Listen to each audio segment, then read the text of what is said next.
নেকির পাল্লায় সবচেয়ে ভারী নেকি হলো ভালো চাল চলনের নেকি। আবু দারদা রাদিয়াল্লাহু তাআলা আনহু বলেন, রাসূল সাল্লাল্লাহু আলাইহি সাল্লাম বলেছেন, ইন্না আসকালা শাইইন ইদাউ ফি মিজানিল মুমিনি ইয়াওমাল কিয়ামা খুলুকুন হাসান। বিচারের মাঠে মুমিন পুরুষ নারী নেকির পাল্লায় সবচেয়ে যেটা ভারী নেকি রাখা হবে সেটা হলো সদাচরণ। আল্লাহুম্মা হাওয়ালাইনা ওয়ালা আলাইনা আল্লাহুম্মা আলাল আকামি ওয়াল যিরাব মুতিল্লা আউদিয়াত মানাবাতি শাজারা। সম্মানিত দিনী ভাই বোন, হজের নেকি যত ভারী, ভালো চাল চলনের নেকি তার চেয়ে হাজারো গুণ বেশি ভারী। সলাতের নেকি যত ভারী, ভালো চাল চলনের নেকি তার চেয়ে হাজারো গুণ বেশি ভারী। আমাদেরকে ভালো চল চালন, ভালো আচরণ জীবন বাজি রেখে চেষ্টা করতে হবে গ্রহণ করতে। তাতে মানুষের প্রতি কোনো প্রকার জুলুম করা হবে না, মানুষের প্রতি অন্যায় অবিচার করা হবে না, ক্ষমতা দেখিয়ে মানুষকে জেল হাজতে দিতে হবে না, ক্ষমতা দেখিয়ে কোনো কাজ করিয়েন না। ক্ষমতা যে হারিয়ে যায় তা সবাই জানে, আপনিও জানেন যে ক্ষমতার সময়সীমা ছিল মাত্র ৪৫ মিনিট। তাহলে ভালোভাবে জানেন যে ক্ষমতা হারায়। ফেরাউনের ক্ষমতা হারিয়ে গেছে এর চেয়ে অল্প সময়ের মধ্যে। কাজেই জীবনে একটা জিনিস বেঁচে থাকার চেষ্টা করবেন, কারো প্রতিশোধ নিতে হবে না। প্রতিশোধ নেই, হক ছাড়া প্রতিবাদ নেই। নিজে উপার্জন করি, নিজে খাই। উপার্জনের ৪টা পথ: দিন মজুরি, সন্ধ্যায় টাকা শেষ; চাকরি সাধারণত ২৫ দিনে শেষ হয়; জমি চাষ সমান সমান বা লস। এরপরে যেটা আল্লাহ রাসূল বললেন ব্যবসা, তাতে তিনি বললেন পৃথিবীর মানুষ সত্যবাদী ব্যবসায়ী যারা, তারা বিচারের মাঠে নবীদের সাথে এমন কোনো ইবাদত নেই যা সরাসরি বিনিময় হতে পারে নবীর সাথে জান্নাতে থাকা। কেউ যদি মেয়েদের সাথে সদাচরণ করে, নিজের মেয়ের সাথে, তাহলে সেই পিতাও নবীর সাথে জান্নাতে থাকবে। তাতে তিনি বলেন যে মান আলা সালাসা বানাতিন, কেউ যদি ৩টি মেয়ের লালন পালন করে, ফাআল্লামাহুন্না, তাকে বিদ্যা শিখিয়ে দেয়, ও আদাবাহুন্না, তাকে শিষ্টাচার শিখিয়ে দেয়, ও আহসানা ইলাইহিন্না, তার সাথে সদাচরণ করে, তাহলে এই পিতা আর মুহাম্মদ সাল্লাল্লাহু আলাইহি সাল্লাম জান্নাতে একসাথে এভাবে থাকবেন। তখন তিনি আঙ্গুল দুটি জমা করে দেখালেন, মধ্যমা ও তর্জনী ২টি আঙ্গুল জমা করে দেখালেন। পৃথিবীর মানুষ শুনে রেখো, ২টি মেয়ের যদি কেউ লালন পালন করে, তাহলে সে আর আমি জান্নাতে এভাবে থাকবো। ৩টি মেয়ের কেউ যদি লালন পালন করে, তাহলে সে আর আমি জান্নাতে একসাথে থাকবো। তবে তিনি এই কথা বললেন যে ৩টি মেয়ের যদি কেউ লালন পালন করে, তাহলে মেয়েরা পিতাকে জান্নাতে নিয়ে যাওয়ার জন্য বিচারের মাঠে বেঁকে বসবে। তাতে মেয়ে থাকবে মধ্যে, আর ওইদিকে থাকবে জাহান্নাম, আর এইদিকে থাকবে মেয়ের পিতা। মেয়েরা ৩জন বলবে বিচারের মাঠে, আগে আমার আব্বাকে জান্নাতে দেন, তারপরে কোনো কথা। তার মানে বিচারের মাঠে আপনাকে জান্নাতে নিয়ে যাওয়ার জন্য এর চেয়ে কোনো শক্তিশালী পদক্ষেপ নেই। যতক্ষণ পর্যন্ত পিতার জন্য জান্নাত ঘোষণা না হবে, ততক্ষণ পর্যন্ত মেয়েরা মাঠ থেকে সরবে না, এ কথা মুহাম্মদ সাল্লাল্লাহু আলাইহি সাল্লাম বলেন। তবে মনে রাখা ভালো হবে, কষ্ট থাকলেও আর একজনের সাথে কথা বলিয়েন না। আমি আপনার কষ্ট অনুভব করছি, আর বৃষ্টিকে রহমত মনে করি, গজব মনে করি না। কাজেই এইটাকে ভারী মনে না করে, কষ্টে আছেন কিছুক্ষণ অপেক্ষা করুন। সম্মানিত দিনী ভাই বোন, যখন রাসূল সাল্লাল্লাহু আলাইহি ওয়াসাল্লাম বললেন মেয়েরা বিচারের মাঠে বেঁকে বসবে, তখন তিনি বললেন, এক, মেয়েদের বিদ্যা শিখিয়ে দিল, দুই, শিষ্টাচার শিখিয়ে দিল, তিন, মেয়েদের সাথে সদাচরণ করলো।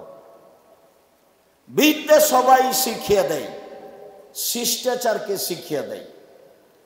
একটা মেয়ের নখ বড় আছে, সেটাও কি শিষ্টাচার? একটা মেয়ে ভুরু তুলে চিকন করেছে, সেটাও কি শিষ্টাচার? একটা মেয়ে দাঁত ছিলে চিকন করেছে, সেটাও কি শিষ্টাচার? একটা মেয়ে উঁচু স্যান্ডেল পরে নিজেকে লম্বা দেখাচ্ছে, সেটাও কি শিষ্টাচার? একটা মেয়ে ব্রেসিয়ার পরে নিজেকে কম বয়সী দেখাচ্ছে, সেটাও কি শিষ্টাচার? একটা মেয়ে পরচুলা মাথায় দিয়ে বড় চুল দেখাচ্ছে, সেটাও কি শিষ্টাচার? একটা মেয়ে গায়ে উল্কি দিয়ে নিজে কিছু দেখাচ্ছে, সেটাও কি শিষ্টাচার? যারা নগ্ন হয়ে রাস্তাঘাটে চলে, সেটাও কি শিষ্টাচার? যেসব মেয়েরা বড় লম্বা মোবাইল হাতে রেখে জেনা দেখে, সেটাও কি শিষ্টাচার? পৃথিবীর মানুষ, মনে রেখো, আমার জীবনে বড় ভয়, আমার উম্মত গোপন পাপে লিপ্ত হবে, এটা আমার ভয়। পৃথিবীর মানুষ, মনে রেখো, আমার জীবনে বড় ভয়, আমার উম্মত গোপন পাপে লিপ্ত হবে, সেটা আমার ভয়। ওই ঘরে মেয়ে জেনা চর্চা করে, এই ঘরে তার ভাই জেনা চর্চা করে, ওই ঘরে তার মা জেনা চর্চা করে, এই ঘরে তার বাপ জেনা চর্চা করে, সেই বাড়িতে জেনার সয়লাভ বন্যা, সেটা কি শিষ্টাচার?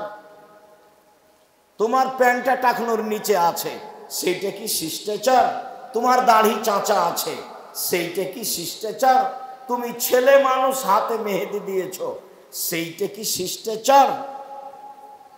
তুমি মানুষের সাথে অন্যায় আচরণ দেখিয়ে, ক্ষমতা দেখিয়ে চলো, সেইটা কি শিষ্টাচার? তুমি বাম হাতে চা খাও, সেইটা কি শিষ্টাচার? তুমি প্যান্টটা টাকনোর নিচে রাখো, সেইটা কি শিষ্টাচার? বাপ মা জানে না শিষ্টাচার কাকে বলে। যেখানে বিদ্যার কথা, সেখানে শিষ্টাচারের কথা, যেখানে বিদ্যার কথা, সেখানে শিষ্টাচারের কথা। জাবের রাদিয়াল্লাহু তাআলা আনহু বললেন, আল্লাহর নবী, আমি বেশি বয়সের মেয়ে বিবাহ করেছি, কম বয়সের মেয়ে বিবাহ করিনি, চারটা কারণে।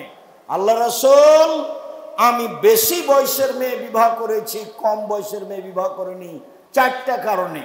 আমার পিতা উহুদের যুদ্ধে শহীদ হয়েছেন 9 জন মেয়ে রেখে, আমার পিতা উহুদের যুদ্ধে শহীদ হয়েছেন 9 জন মেয়ে রেখে, আমার 9 জন বোন রয়েছে, আমি তাদের সমবয়সের মেয়েকে বিবাহ করা পছন্দ করিনি, চারটা কারণে। এক, লেতুয়াল্লেমাহুন্না, আমার স্ত্রী যেন আমার বোনদেরকে বিদ্যা শিখাতে পারে। দুই, অলেতুয়াদ্দাবাহুন্না, আমার স্ত্রী যেন আমার বোনদেরকে শিষ্টাচার শিখাতে পারে। তিন, অলা তুরাজ্জালাহুন্না, আমার স্ত্রী যেন আমার বোনদেরকে মাথা চিরুনি করে, সাজগোজ করে, পরিপাটি করে রাখতে পারে। চার, আমার স্ত্রী যেন আমার বোনদেরকে পাহারা দিতে পারে।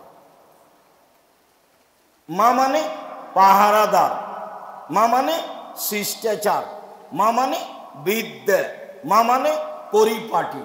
মাই তো জানে না যে শিষ্টাচার কাকে বলে, হে হে করে হাসছে, দেবর নিয়ে ভাসুর নিয়ে, সেও কি আবার মা? নির্বাচনে দাঁড়িয়ে বলছে যে আসেন ভাইয়া, আসেন, চা খান, চা খান, বসেন, আসেন ভাইয়া, সেটাও কি শিষ্টাচার? এই ছেলে, তোমার নানা তো ভালো মানুষ ছিল, তোমার দাদাও ভালো মানুষ ছিল, তোমার মা যুগের ফেরে উল্টে গেল, তোমার মা নাকি শিক্ষিতা? কে বলেছে? আমি কোনোদিন বলিনি, তোমাকেও বলিনি, তোমার বাপকেও বলিনি, তোমার মাকেও বলিনি। যেসব ছেলে মেয়ে ঘুম থেকে উঠে ঠাকুরের গান বলে, তাকে আমি কোনোদিন শিক্ষিত বলিনি। আরে ঠাকুর জাতির শত্রু, ঠাকুর বাঙালিদের শত্রু, ঠাকুর মুসলমানের শত্রু, ঠাকুর ঢাকা বিশ্ববিদ্যালয়ের শত্রু। যেদিন ভারত, বাংলাদেশ, পাকিস্তান মুসলমান ইহুদি খ্রিস্টানদের হাতে, ব্রিটেনের হাতে, ইংরেজদের হাতে লজ্জিত হয়, অপমানিত হয়, জেল হাজতে থাকে, সেদিন ঠাকুর লন্ডনে মুচ পাকায়, সেই ঠাকুরের গান আমার ছেলে বলবে? অত বড় কাপুরুষ আমি আব্দুর রাজ্জাক বিন ইউসুফ হইনি।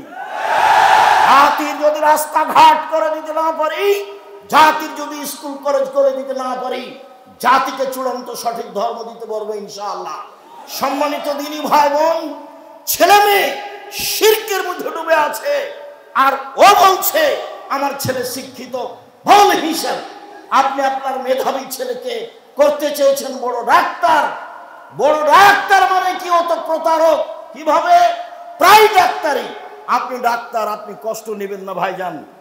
আপনার ডাক্তারের অভ্যাস যে যেই কোম্পানি তাকে টাকা দেয় সেই কোম্পানির ওষুধ লিখে। আপনি এই ছেলেকে পড়িয়া জাতির কি করতে চাইলেন? আপনি এই ছেলেকে পড়িয়া জাতির কি করতে চাইলেন? যারা ইঞ্জিনিয়ার তো তারা রাস্তাঘাটের টাকা মেরে খায়, ও হলো ধোঁকাবাজ। ওকে দিয়ে আপনি জাতির কি করতে চাইলেন? যারা খুব মেধাবী, যারা লন্ডন আমেরিকাতে 5 লক্ষ টাকা বেতনে চাকরি করে, ওরা হলো টয়লেট পরিষ্কার করে যারা তাদের সুপার, তাদের যে নেতা, তাদের দায়িত্ব পালন করে। তাহলে আপনার ছেলে জাতির কি করলো? শুনুন, ওইটাই ছেলে জাতির উপকার করতে পারে, জাতিকে শিরক বুঝাতে পারে, জাতির অর্থ সম্পদকে রক্ষা করার চেষ্টা করতে পারে।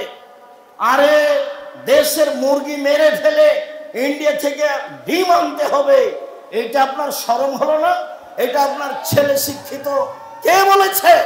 দেশের অর্থ সম্পদ, অফিস আদালত, কলকারখানা সবকিছু বন্ধ করে অন্যর কিছু আনতে হবে, অন্যের কাছে ধার করে নিয়ে আসতে হবে, তখন আপনার শিক্ষিত ছেলে শিক্ষিত? কে বলেছে? ভুল হিসাব। আরে যদি শহীদ মিনার তৈরি করি, হামজার করব। আল্লাহ রাসূল বলছেন সৈয়দুশ শুহাদা হামজা ইবনে আব্দুল মুত্তালিব, পৃথিবীর সবচেয়ে বড় শহীদ হামজা ইবনে আব্দুল মুত্তালিব। আদম থেকে নিয়ে কিয়ামত পর্যন্ত যত শহীদ হয়েছে, যত হবে আর যত হচ্ছে, সবার সর্দার হলেন হামজা ইবনে আব্দুল মুত্তালিব। শহীদ মিনার তৈরি করলে হামজার করতাম। আপনার ছেলে কি শিক্ষা অর্জন করেছে? জাতিকে ধ্বংস করেছে। সে আপনার শিক্ষিত ছেলে? ভুল হিসাব। বিদ্যা কাকে বলে না জানেন আপনি, না জানে আপনার ছেলে, না জানে আপনার মেয়ে, না জানে আপনার স্ত্রী। জাতিকে কবর দিয়ে নিজেকে শিক্ষা দেখায়েন না, জাতিকে কবর দিয়ে কল্যাণ আনি জাতির কথা আপনি দেখায়েন না। প্রত্যেকটা কর্ম আপনার জাতিকে ধ্বংস করা। আপনি কি দিয়ে বুঝাতে চাচ্ছেন যে আমি ছেলেকে মানুষের মতো মানুষ করতে চাই? পরকালের স্বার্থে জাতিকে কল্যাণের দিকে নিয়ে যেতে পারে সেই ছেলে মূলত শিক্ষা প্রাপ্ত, সেই ছেলে মূলত শিক্ষা অর্জন করেছে। সম্মানিত দিনী ভাই বোন, 1 বিদ্যা শিখাবে, 2 শিষ্টাচার শিখাবে, 3 পরিপাটি শিখাবে, 4 পাহারা দিবে ছেলে মেয়েকে, তার নাম বাপ, তার নাম মা। সম্মানিত দিনী ভাই বোন, মনে রাখবেন শিষ্টাচার সদাচরণ এমন একটা জিনিস যা দিয়ে জান্নাতুল ফেরদাউস পাওয়া যায়। উমামা বাহিলি রাদিয়াল্লাহু তাআলা আনহু বলেন, রাসূল সাল্লাল্লাহু আলাইহি ওয়াসাল্লাম বললেন, পৃথিবীর মানুষ শুনে রেখো, কেউ যদি তর্ক ছেড়ে দেয় সত্য হলেও আমি মুহাম্মদ সাল্লাল্লাহু আলাইহি ওয়াসাল্লাম তাকে জান্নাতে একটা ঘর নিয়ে দিব। আমি জিম্মেদার। পৃথিবীর মানুষ শুনে রেখো, কেউ যদি মিথ্যা ছেড়ে দেয়, মজাক করে হলেও মিথ্যা না বলে, আমি মুহাম্মদ সাল্লাল্লাহু আলাইহি ওয়াসাল্লাম তাকে জান্নাতে একটা ঘর নিয়ে দিব। 3 ওমান আলাল জান্নাত লিমান হাসানা খলকাহু, যে তার চাল চলনকে ভালো করলো, আমি মুহাম্মদ সাল্লাল্লাহু আলাইহি ওয়াসাল্লাম তাকে জান্নাতুল ফেরদাউস নিয়ে দেব। সেটা আমার ব্যাপার, কিভাবে নিয়ে দেব সেটা আমার ব্যাপার। ভালো চাল চলন কাকে বলে? জাতির ক্ষতি করে, জাতির অন্যায় করে, জাতিকে জেল হাজতে দিয়ে, মানুষকে অপমান করে, মানুষকে খাটো করে, মানুষকে জেল হাজতে দিয়ে আপনি বলছেন আমি সদাচরণের মালিক। আর আপনার এই 2 পয়সার ছেলে আর একজনের পিছনে ঘুরে আর চোখ দেখায়, রাস্তাঘাট বন্ধ করে, এর নাম বিদ্যা কে বলেছে? এর নাম বিদ্যা কে বলেছে? এটাকে সদাচরণ কে বলেছে? সম্মানিত দিনী ভাই বোন, সদাচরণ দিয়ে দামি জান্নাত পাওয়া যায়।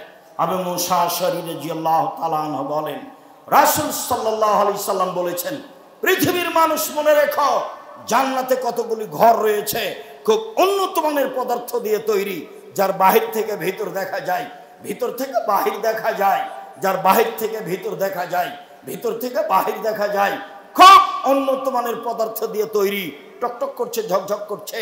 সাহাবীগণ বললেন, লেমান হাজিহি, এত দামি ঘর কে পাবে আল্লাহ রাসূল? তখন আল্লাহ রাসূল বললেন, লেমান আলানাল কালামা, যার স্বভাব ভালো সে পাবে। রাসূল সাল্লাল্লাহু আলাইহি ওয়াসাল্লাম বলেন, পৃথিবীর মানুষ শুনে রেখো, আল জান্নাতু তাহরুমু আলা রাজুলে ওয়া ইয়াহরুমু রাজুলু আলাইহি, যার উপরে জাহান্নাম হারাম, যার উপরে জাহান্নাম হারাম, যে ব্যক্তি জাহান্নামের উপরে হারাম, যার উপরে জাহান্নাম হারাম, যে ব্যক্তি জাহান্নামের জন্য হারাম, কে? নম্র আচরণ যার, সদাচরণ যার, ওর জন্য জাহান্নাম হারাম, জাহান্নাম তার জন্য হারাম। এই কথা মুহাম্মদ সাল্লাল্লাহু আলাইহি সাল্লাম বলেন। পৃথিবীর মানুষ শুনে রাখুন, দেশবাসী, পৃথিবীর বাঙালি মানুষ যারা, তারা শুনে রাখুন, রাসূল সাল্লাল্লাহু আলাইহি ওয়াসাল্লাম বলেন, সদাচরণ এমন একটি জিনিস যা দিয়ে বড় বড় দুটি নেকি, আমলের নেকি পাওয়া যায়। এক, নিয়মিত রাতে তাহাজ্জুদ পড়লে যত নেকি হয়। দুই, নিয়মিত নফল সিয়াম থাকলে যত নেকি হয়, ভালো আচরণে তত নেকি হয়। এক, নিয়মিত রোজা থাকলে যত নেকি হয়।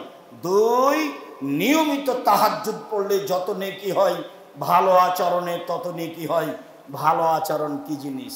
দুই, ভালো আচরণ করলে তিনটে বড় বড় আমলের নেকি হয়। এক, আল্লাহর পথে জিহাদ করলে যত নেকি হয়, ভালো আচরণে তত নেকি হয়। দুই, নিয়মিত তাহাজ্জুদ পড়লে যত নেকি হয়, ভালো আচরণে তত নেকি হয়।